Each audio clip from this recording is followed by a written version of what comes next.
우리 성도는 기도하는 사람입니다. 기도합니다. 왜냐하면 세상 일은 어렵고 인생은 늘 불확실하고 내일은 모르기 때문입니다. 그래서 성도는 하나님을 의지하고 하나님의 도우심을 구합니다. 성도는 기도하는 사람입니다. 살아보니까 사람이 참 중요합니다. 사람 농사 잘 지어야 된다 이렇게 말하지 않습니까? 사람이 중요합니다. 사람이 문제이고요. 또 사람이 보물이기도 합니다. 인사가 만사라는 말을 이제 조금 알 것 같습니다. 그래서 성도는 사람을 위하여 기도해야 합니다. 이 사실을 누구보다 잘 아신 분이 예수이십니다. 그래서 예수님은 사람을 선택하는 문제 앞에서 무엇을 하셨는가 하니 12절 말씀 보니까요. 예수께서 기도하시러 산으로 가서 밤이 새도록 하나님께 기도하시고 했습니다. 밤새도록 하나님께 기도하시고 하신 일이 무엇인가 하니 13절 다 같이 보겠습니다. 시작. 밝음에 그 제자들을 부르사 그 중에서 12를 택하여 사도라 칭하셨으니 아멘. 그렇습니다. 그러니까 예수님께서는 뭐 하기 위해서 밤새도록 기도하신 겁니까? 12 사도를 선택하기 위해서. 사람이 중요하거든요. 사람이 보물이거든요. 때로는 사람이 문제거든요. 그러니까 사람을 선택함에 있어서 하나님께 기도하셨습니다. 사람을 선택하고 만나는 일을 위하여 간절히 기도해서 하나님께 도우심을 구하고 얻는 것이 지혜입니다. 그래서 자녀의 결혼을 위하여 기도하셔야 합니다. 손자와 손녀의 결혼을 위해서 기도하셔야 합니다. 좋은 배우자를 만날 수 있도록 기도하셔야 합니다.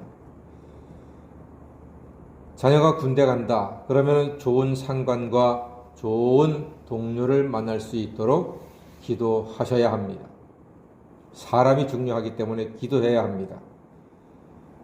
학생을 위해서 기도할 때는 선생님과 교수님과 친구들을 위해서도 기도하셔야 합니다. 사람이 중요하니까 반드시 하셔야 합니다. 직장을 위해서 기도할 때 돈 많이 주는 직장보다 좋은 사장님, 좋은 상사, 그리고 동료를 위해서, 거래처를 위해서 기도하셔야 합니다. 반드시 기도하셔야 합니다. 교회에서는 직분자를 위해서 기도하셔야죠. 또 교인들은 목사를 위해서 기도하셔야 합니다. 사람이 중요하기 때문입니다. 이사를 가시게 되면 이웃을 위해서 기도하셔야 합니다. 아래층, 위층, 옆집, 좋은 사람 만나서 괴로운 일 당하지 않도록 기도하셔야 합니다. 물론 예수님처럼 비록 산기도는 못할지라도 하나님께 간절히 기도하는 것이 지혜로운 일입니다. 다 같이 내가 하면 내가 하지만 기도하면 하나님이 하신다. 할렐루야. 내가 하면 내가 벅차고 힘들고 괴롭게 해야 돼요. 그런데 기도하면요, 하나님이 하시니까, 능력의 하나님이 하시니까, 지혜의 근원이신 하나님이 하시니까 모든 일들이 아름답게 열매 맺게 될 줄로 믿습니다. 자, 그리고 예수님께서는 이제 평지에서 제자들에게 설교를 하십니다. 그 설교의 내용을 한 가지 보면은 20절과 21절 말씀 보니까요. 제가 한번 보겠습니다. 예수께서 눈을 들어 제자들을 보시고 이르시되 너희 가난한 자는 복이 있나니 하나님의 나라가 너희 것이며 지금 줄인 자는 복이 있나니 너희가 배부름을 얻을 것이며 지금 우는 자는 복이 있나니 너희가 웃을 것임이라 이렇게 말씀하고 계시거든요. 자, 여러분, 가난한 자가 복이 있고 줄인 자가 복이 있고 우는 자가 복이 있다고 말씀하십니다. 아니, 가난해서 줄이고 아파서 우는 사람은 인생이 원망스러워서 울 텐데, 아니, 예수께서는 오히려 그런 사람이 복이 있다고 하신다는 말씀입니다. 심지어 사람에게 욕먹고 버림받으면 기뻐하라고까지 하십니다. 사람들은 부자와 배부른 자, 웃는 자를 복되다고 하는데 왜 예수님께서는 반대로 가난한 자, 줄인 자, 우는 자가 복이 있다고 말씀하실까요? 그 이유가 23절에 있습니다. 23절 다 같이 읽어보겠습니다. 시작. 그날에 기뻐하고 뛰놀라. 하늘에서 너희 상이 큼이라. 그들의 조상들이 선지자들에게 이와 같이 하였느니라. 아멘. 어디에서 상이 크다고요?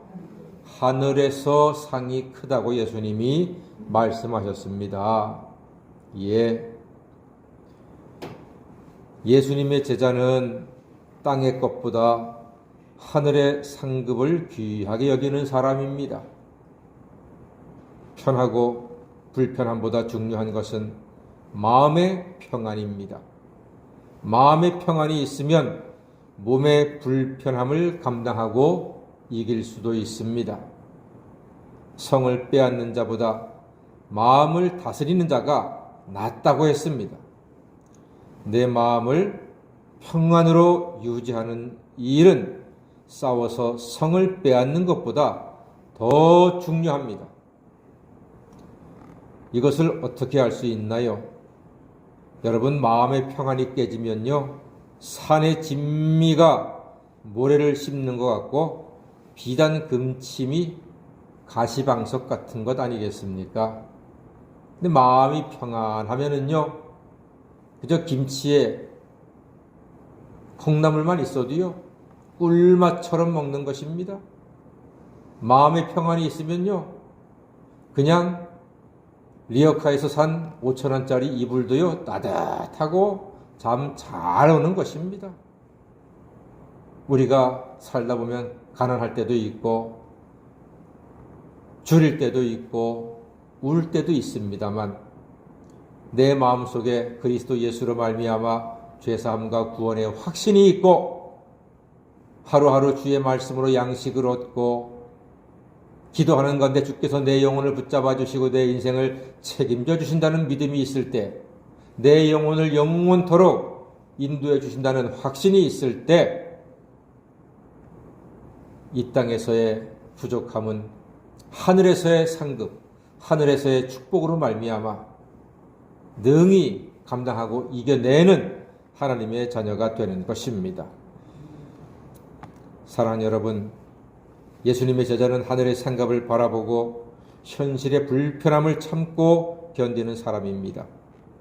예수님께서도 현실은 불편하셨지만 기도로 이기고 평안을 얻으셨습니다. 이처럼 기도로 사람도 얻고 평안도 얻고 하늘의 상급도 얻는 지혜로운 우리 주님의 제자가 다 되시기를 주의 이름으로 간절히 축원합니다. 아멘. 기도하겠습니다.